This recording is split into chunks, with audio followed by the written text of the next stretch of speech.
Okay, so I've just got home. I'll do the video as you asked. So here's the car. I guess if I walk around the negative points, you can kind of see what's going on here. It really does look much better down this side, but actually, if you look at the burnt off, you can see that actually it's kind of starts somewhere around here.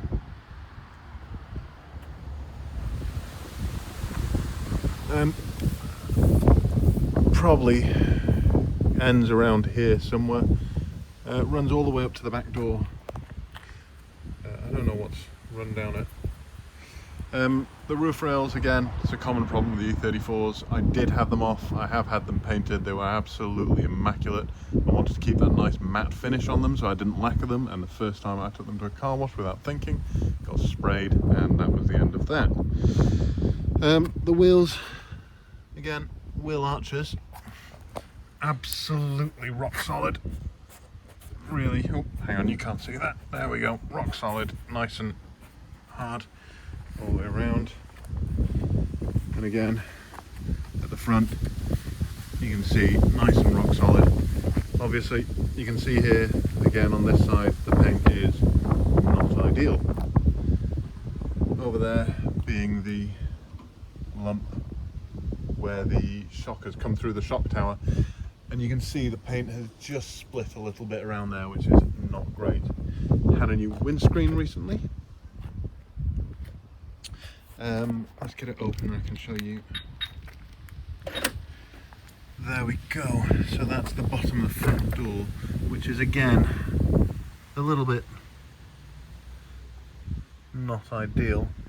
The rest of it, however, is nice and solid.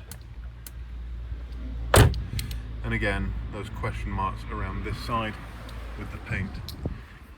Take a look again, some of the more common places. Nice and solid in here.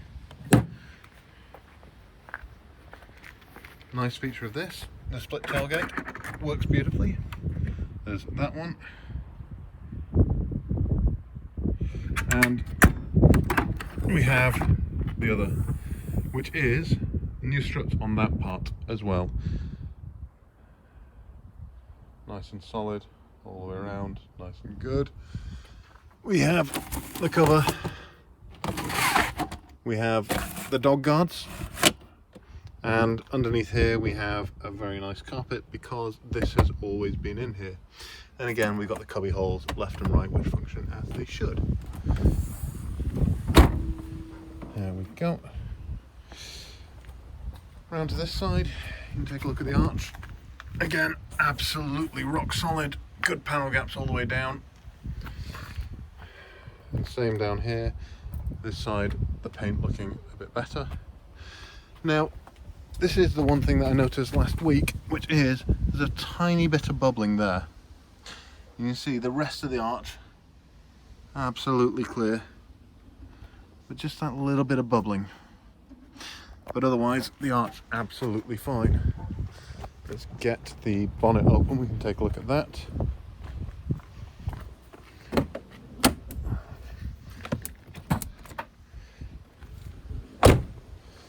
And again, lift it up. Oh, there we go. One M60 B40. Yep, a little bit of twig in there, evidently. As I said, it's not really been moved that much. But literally have just got home. We have what appears to be an uprated radiator.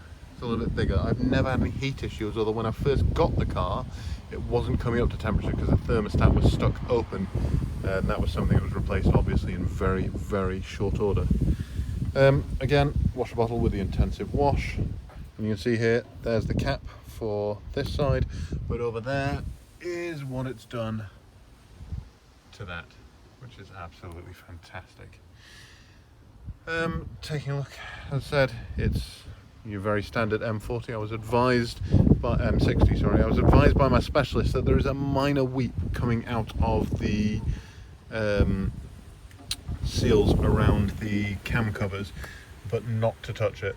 He said it's very minor, it's better than most he'd seen, and the delving into it was when you were going to start to get snap bolts and so forth.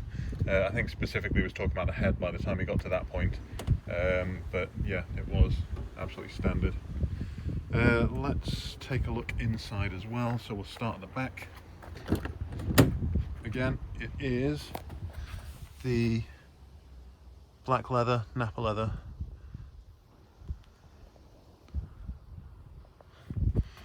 And at the top, there you go. It is peeling a bit at the front. I did spray that once, probably not with the right contact adhesive, probably didn't put it up for long enough, but it has that bit of peel at the front. Let's just go around and take a quick look at that from the outside, because you'll be able to see a little bit better most likely. As I said, it is, hang on, I don't know if you can see that, yeah. Just a slight bit of peel there, probably just glue straight back on. But again, finding the right contact adhesive and the right props for it has been something I've never really looked at. Again, the door cards, all in this sort of condition. The only thing that is a bit tired is that tiny bit of bolster where it's spread a little bit. It is right on the seam, and if you can see, that probably will just sew back nice and straight if you had somebody who was capable of doing so. All the carpets and so forth. Now, that is the buttons and the LED for the Clifford 650. They were fitted professionally coming out of here, but I've reused those, and I always intended to put the LED out of the factory hole at the top, hence why it's there, and I haven't actually done anything with it. Down here we have the standard wood console, the gear stick, and over the side there, the holes where the original phone kit was installed. We'll just take a look round the other side. I did reuse two of those holes to put that phone mount in. They are the two original holes. I didn't want to put any new holes in, so yeah, not ideal. But seeing as they were there, I thought I'd use them. And again, we've got the glove box. Now there is the Kenwood multi-CD unit, which allowed the original stereo to use an aux in, hence that over there, and also to use the original CD changer, which is in the boot. Excuse me. So I'll just take another walk back round. As you can see, there is a replacement stereo in it at the moment. It is the one that I picked up that is of a similar era, albeit not the same one as the one that was in the car originally. It doesn't seem to really like the changer too much. It will kind of, when jiggled about with, play from it, but won't control it. But it certainly does the aux in and the radio absolutely fine, which, to be honest, are the two things that I really want from it anyway. Oh, just dropping down there. There are two wheel keys.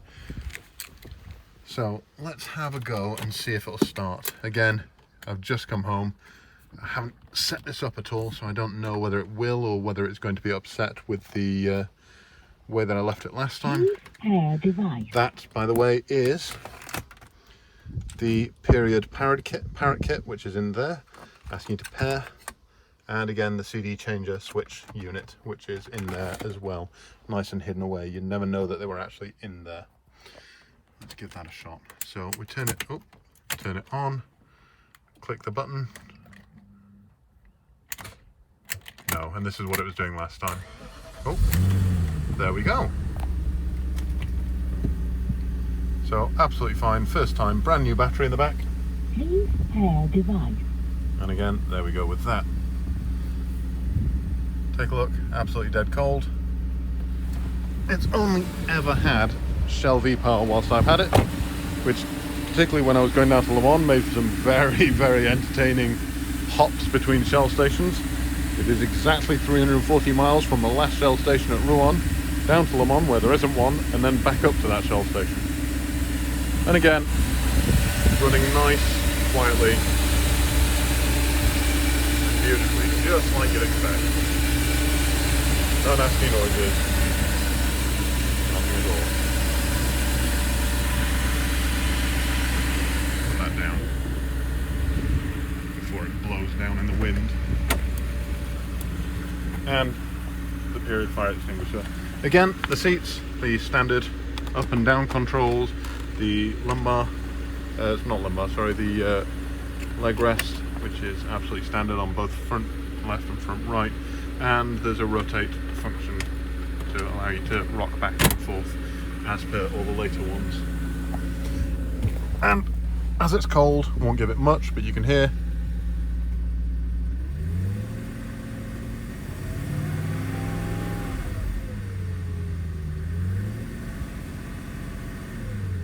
there we go.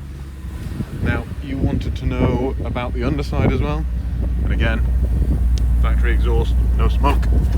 Take a look underneath, and yeah, not really much to be said about this, is there? Not from this angle. Let's take a look at the cells.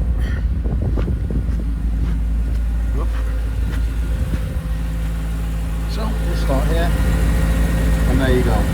Sills redone by the previous owner, inner and outer, I'm told. I did ask for pictures, and he never got around to sending them, no matter how many times I chased, which was a bit of a shame. And again, we'll just take a look at this side.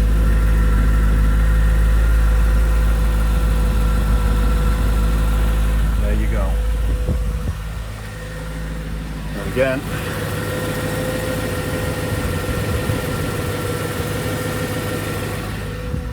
that's pretty much it. If you want something more, give us a shout.